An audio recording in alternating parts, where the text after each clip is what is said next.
Toshkent viloyati ekologiya, atrof muhitni muhofaza qilish va iqlim o'zgarishi boshqarmasi xodimlari tomonidan joriy yilning 15-mart kuni Toshkent viloyati Bo'stonliq tuman hududidan oqib o'tuvchi Oqsoqota soyining oqim bo'ylab chap tomonidan davlat raqami yechib olingan yuklagich yordamida qum shag'al aralashmalarini yuk tashuvchi avtotransport vositalariga ortib berayotganlik holati aniqlandi.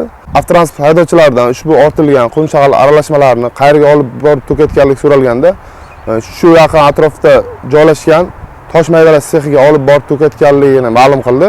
Ushbu hududdan qazib olingan qum shag'al aralashmalari hajmi marshederlik o'lchov ishlari yordamida aniqlandi va tabiatga yetkazilgan zarar 4 milliard 500 million so'mdan ortiqligi ma'lum bo'ldi. Ushbu holat bo'yicha hujjatlar rasmiylashtirilib, to'plangan hujjatlar huquqiy baho berish uchun huquqni muhofaza qilish organlariga yuborildi. Toshkent viloyati ekologiya boshqarmasi suv, yer resurslari va yerosti boyliklari muhofaza qilish sho'basi bosh mutaxassisi Rahmatov Aktam O'ktamoğlu.